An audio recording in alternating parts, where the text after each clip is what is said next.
करुणा के महासागर तथागत बुद्ध, शिक्षा के अग्रदूत राष्ट्रपिता ज्योतिबा फुले, माता सावित्रीबाई फुले, माता फातिमा बी और समग्र क्रांति के प्रणेता हमारे मुक्तिदाता बोधिसत्व बाबा साहब डॉक्टर भीमराव अंबेडकर जी के चरणों में कोटि कोटि नमन करते हुए आज यहां पर उपस्थित और इस आंदोलन को पूरी मजबूती देने के लिए अपने जीवन को भी दांव पर लगाने वाले लद्दाख के शेर, बल्कि कहो भारत के शेर आदरणीय सोनम वांगचुक जी और कोकरोच जनता पार्टी के तमाम साथी पदाधिकारीगण और यहां आए हुए मेरे सभी नौजवान साथी, आप सभी को मेरा जय भीम।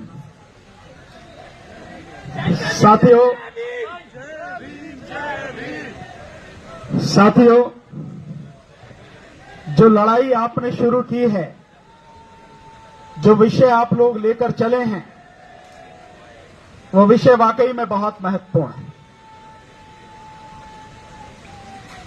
और वो विषय इस देश के भविष्य से जुड़ा हुआ है, हमारे नौजवान साथियों की जिंदगी से जुड़ा हुआ है, कहो तो पूरे देश से जुड़ा हुआ है। अगर देश का नौजवान खुशहाल नहीं है, अगर उसकी शिक्षा के सही रास्ते उसके सामने नहीं हैं, उसके रोजगार के रास्ते बंद हैं, तो देश कैसे तरक्की कर सकता है, कैसे आगे बढ़ सकता है। तो जो मुद्दा आप लोग लेके चले हैं वो बहुत महत्वपूर्ण मुद्दा है और जिनके खिलाफ आप लड़ रहे हैं वो बहुत ही धूर्त किस्म के लोग हैं, बहुत ही बेदर्द और बेरहम किस्म के लोग हैं, सरकार है। आप इसका अंदाजा इन्हीं से लगा लीजिए, 13 महीने किसान आंदोलन चला, 750 किसान शहीद हो गए, देश के प्रधानमंत्री ने आज तक 2 शब्द नहीं किए किसानों के लिए। इस देश में सीए एनआरसी का आंदोलन चला, पूरे देश में चला, लेकिन प्रधानमंत्री ने कभी भी, यह सरकार ने कभी भी उस आंदोलन के विषय में, उसके पक्ष में या वो आंदोलन करने की लोगों को जरूरत ही नहीं पड़े, ऐसा कभी उसने कहा नहीं। कोई भी कहीं भी आंदोलन कर ले, ये सरकार कभी भी उस आंदोलन करने वाले लोगों से बात करने की कोशिश नहीं करती, प्रयास नहीं करती।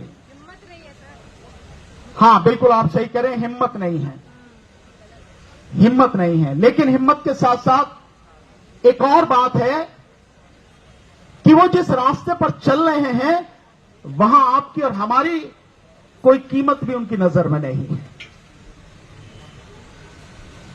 कैसे लोगों से आपकी लड़ाई है, आप इसका अंदाजा लगा सकते हैं।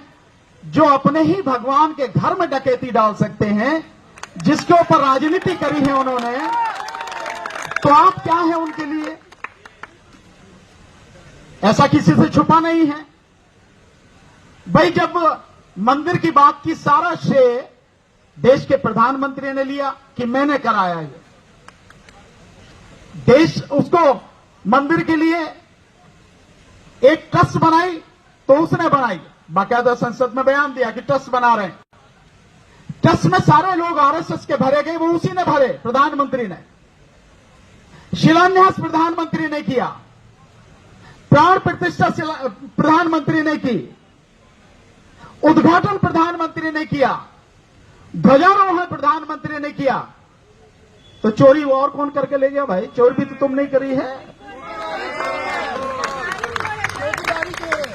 चौकीदार ही चोर है, इसमें कोई देखे नहीं। चोर नहीं है, डकैत है, बड़े अव्वल नंबर का डकैत है। तो आपकी लड़ाई उन लोगों से है और आपकी लड़ाई उन लोगों से है जो इस देश का संविधान खत्म करना चाह रहे हैं और लगातार इस देश के संविधान को खत्म करने के लिए बढ़ रहे हैं। ये पार्टियों को तोड़ना, अभी महुआ मोत्रा जी यहां से गई है कह के अपना भाषण देकर गई हैं, उनके साथ क्या हुआ 1 तारीख को आपने देखा, साथी यहां पर हैं, उन्होंने भी कहा उनकी पार्टी को किस तरह से तोड़ा, वो सबके सामने है। उसके बाद उद्धव जी की पार्टी को दोबारा तोड़ दिया। ये सब क्यों हो रही है तोड़फोड़? ये बेवजह नहीं है, ये बिल्कुल 400 पार। देखिए, संविधान के अनुच्छेद 368 में संविधान में संशोधन करना है तो 3 शर्तें हैं। एक शर्त यह है कि जो भी संविधान संशोधन विधेयक लाया जाएगा उसमें वो संसद के किसी भी सदन में लाया जा सकता है। मुझे बोलने की इजाजत है? कोई बंदिश तो नहीं कि 2 मिनट या 5 मिनट बोलना पड़ेगा? तो पहली शर्त यह है कि संविधान संशोधन विधेयक किसी भी सदन में लाया जा सकता, मतलब या तो राज्यसभा में या लोकसभा में, लेकिन जिस भी सदन में लाया जाएगा उस सदन की जो कुल सदस्य संख्या है, यानी कि एमपीओ की जितनी संख्या है, उसके कम से कम आधे से एक अधिक सदस्य उसके पक्ष में होने चाहिए। एक शर्त यह है। और दूसरी शर्त यह है कि जितने भी सांसद उस संविधान संशोधन विधेयक की चर्चा में भाग ले रहे हैं और वोट में हिस्सा ले रहे हैं, वो 2/3 बहुमत होना चाहिए। इसी तरह से जब ये हो जाएगा तभी वो एक सदन में पास होगा और फिर वो दूसरे सदन में जाएगा।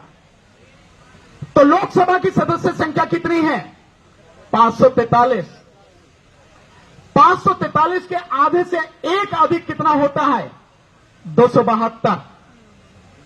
तो मिनिमम 272 तो चाहिए, लेकिन अगर 272 पक्ष में है तो विपक्ष में 136 से ज्यादा नहीं होने चाहिए। अगर 136 से ज्यादा विपक्ष में हो जाएंगे तो फिर उसी संतुलन को करने के लिए 2/3 बहुमत बनाना पड़ेगा। और जब हम ये मानते हैं कि 543 लोकसभा में सदस्य हैं, एमपी हैं, तो सरकार को 362 एमपी चाहिए संविधान में संशोधन करने के लिए। 2/3 मेजोरिटी 362 बीजेपी के पास अभी नहीं है। लोकसभा में 362 नहीं है। टीएमसी के तोड़कर, उद्धव के तोड़कर उनके पास में सदस्य हुए हैं करीब 318 के आसपास, इसके आसपास। राज्यसभा में कितने चाहिए? राज्यसभा की सदस्य संख्या है 250, तो आधे कितने चाहिए? 125, एक अधिक 126। पर अगर 2/3 चाहिए तो कितने चाहिए? 167 एमपी चाहिए। अभी वहां भी नहीं है। आम आदमी पार्टी को तोड़ के 113 हो गए हैं, बाकी अभी कमी है। सिर्फ इसीलिए संविधान बचा हुआ है। इसके अलावा तीसरी शर्त क्या है? तीसरी शर्त यह है कि अगर अनुच्छेद 53 में, यानी आर्टिकल 53 में, आर्टिकल 54 में, आर्टिकल 73 में, आर्टिकल 162 में, आर्टिकल 243 कुछ है वो जीएसटी वाला है उसमें, और संसद में जो सदस्यों की, राज्यों की जो प्रतिनिधित्व है उसमें अगर हेरफेर करनी हो, संविधान की 7वीं अनुसूची में अगर संशोधन करना हो, संविधान के भाग 5 और उसके अध्याय 4 में, जिसमें सुप्रीम कोर्ट के विषय में बताया गया है, सुप्रीम कोर्ट की स्थापना जिस तरह से होती है, इसमें अगर संशोधन करना हो, और संविधान के भाग 6 और उसके अध्याय 5 जिसमें राज्यों में हाई कोर्ट जो है, इसमें अगर परिवर्तन करना हो, तो इन 2 शर्तों के साथ साथ आधे से कम आधे राज्यों का इस संशोधन के पक्ष में प्रस्ताव भी होना चाहिए, पर वो भी विधानसभाओं से कोई मुख्यमंत्री या मंत्रिमंडल से नहीं। राज्यों में उनका आधे राज्यों में सरकार बीजेपी की हो गई है, लेकिन लोकसभा और राज्यसभा में नहीं है, इसलिए सांसद तोड़े जा रहे हैं।